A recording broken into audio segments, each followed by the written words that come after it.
Trois mesures qui tiennent particulièrement à cœur à un économiste. Trois initiatives qui pourraient être prises dès 2013. Xerfi Canal reçoit aujourd'hui Robert Rochefort.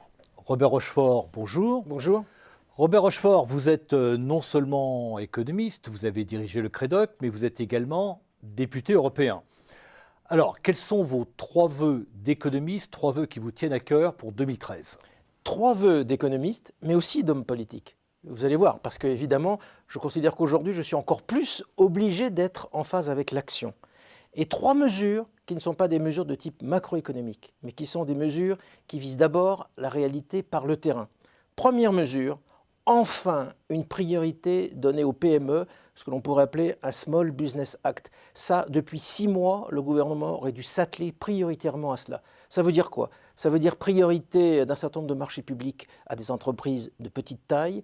Ça veut dire expérimentation, peut-être pendant 4 ou 5 ans, d'un relèvement des seuils sociaux pour que les entreprises ne soient plus butées sur le passage aux 10 salariés ou aux 50 salariés, ceci est bien connu. Ça veut dire également le fait de, évidemment, ne plus mettre aucun élément de fiscalité qui touche les petites entreprises, mais même s'engager à ce qu'il y ait 50% de formalités administratives qui soient supprimées par rapport aux PME. Et d'ailleurs, à très court terme, un engagement très simple, à chaque fois qu'une mesure d'alourdissement d'une formalité administrative est prise visant les PME, on doit en supprimer 2 pour une que l'on crée. Donc voilà un cadre qui est un cadre extrêmement précis. J'en profite pour dire que ça peut être mené à la fois sur le plan européen, mais qu'il n'y a aucune raison pour ne pas commencer d'abord en France. Et en même temps, c'est évidemment une mesure qui instaure enfin, à mon avis, un climat de confiance avec les chefs d'entreprise. Donc première mesure, un choc en faveur des PME. Voilà. Deuxième mesure, la question de l'emploi. Il est insupportable d'avoir cette année 2013 dont on nous dit qu'il y aura 1000 chômeurs de plus par jour. Il est insupportable d'avoir un gouvernement, et ce n'est pas de la politique politicienne que je vous dis là, mais de donner aux Français une perspective qui consiste simplement à dire « dans un an, on va arriver à inverser la courbe du chômage ». Alors comment on fait ? Quelle mesure ? Eh bien, je vous propose juste une mesure, parce qu'évidemment, ce que j'ai dit avant pour les PME, à mon avis, est déjà destiné à mettre en route les machines sur le plan local. Il y a une mesure qui a été prise qui s'appelle les emplois d'avenir. Je trouve que cette mesure n'est pas une mauvaise mesure en soi, en particulier parce qu'elle redonne espoir aux jeunes qui sortent sans qualification professionnelle. Nous savons que c'est vraiment un feu rouge en France absolument considérable, que c'est 150 000 jeunes qui sortent chaque année du système scolaire sans avoir de diplôme qualifiant. Pour cela, le gouvernement de Jean-Marc Ayrault a créé les emplois d'avenir qui sont réservés à l'administration et à un certain nombre d'organismes privés à but non lucratif. Je propose que l'on décline cela sur les entreprises et sur les petites entreprises, petites et moyennes entreprises, que l'on crée des emplois d'avenir destinés aux PME. Alors peut-être pas avec exactement les mêmes modalités. Il ne s'agit peut-être pas d'avoir, 75% du coût pris en charge. Il faut en tout cas qu'il y ait la contrainte, qu'il y ait la contrepartie en termes de formation. Mais ceci est absolument fondamental. C'est un booster dont on a besoin. Donc des mesures pour les PME. Des mesures pour les PME. Troisième mesure, nous ne ferons pas, nous ne remettrons pas la France en marche si nous ne réduisons pas les dépenses publiques. Aujourd'hui, le piège dans lequel est le gouvernement, c'est que finalement le plus simple, c'est de réduire les dépenses publiques par les investissements.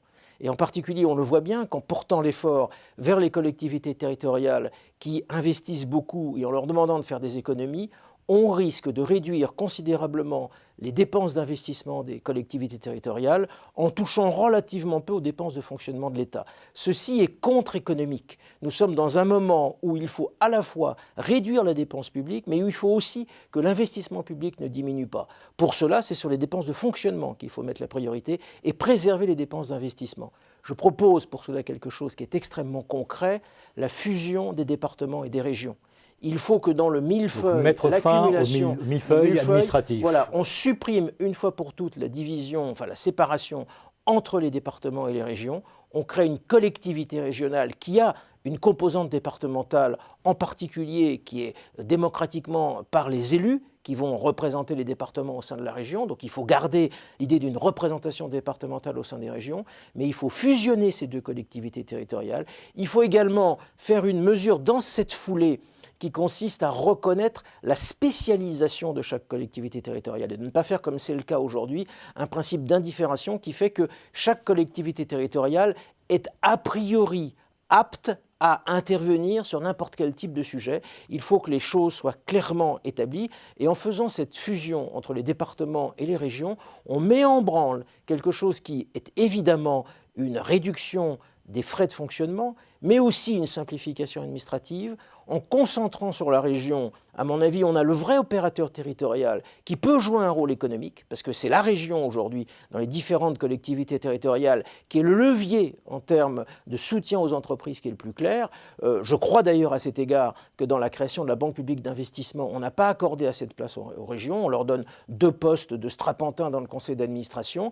Les régions sont beaucoup plus importantes que cela et peuvent jouer un rôle beaucoup plus important dans la dynamisation, dans le soutien aux entreprises, dans la création de pôles de compétitivité, j'allais dire de type territoriaux. Donc il faut jouer cela. Alors, je vous accorde bien volontiers que la troisième, en tout cas, est peut-être pas en application avec un effet retour dès l'année 2013. Les 2 premières, c'est possible à mettre en œuvre. Donc 2 mesures en faveur des PME, dont une qui concerne l'emploi et l'autre la simplification administrative pour les PME. Et permettez-moi de dire que la mesure pour l'emploi, avec des emplois d'avenir qui peuvent concerner les PME, c'est évidemment une mesure qui concerne d'abord les Français et qui concerne les chômeurs, qui seraient moins chômeurs avec cette mesure.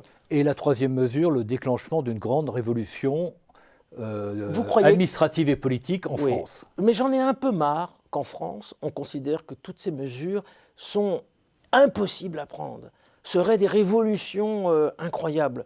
Regardez sur les collectivités territoriales, je vous assure que quand on a les régions qui s'occupent des lycées et qu'on a les départements qui s'occupent des collèges, vous n'allez quand même pas me dire que ce serait une révolution absolument considérable que de dire qu'il y ait une même entité qui s'occupe à la fois des collèges et des lycées, sachant que d'ailleurs très souvent sur le terrain, les collèges et les lycées sont tout à fait des bâtiments qui sont très proches, voire parfois qui sont même des bâtiments uniques. Donc arrêtons de dire que tout cela n'est pas possible, arrêtons de dire que tout cela renverrait à des révolutions, le terme que vous avez utilisé, je le récuse un tout petit peu. Non, c'est des réformes extrêmement concrètes et qui partent par la base et qui sont des réformes qui jouent la microéconomie, c'est-à-dire qui jouent l'endroit où se crée l'emploi, où se crée la valeur. Alors, 3 vœux à la fois d'économistes et d'hommes politiques. Robert Rochefort, je vous remercie. Merci à vous.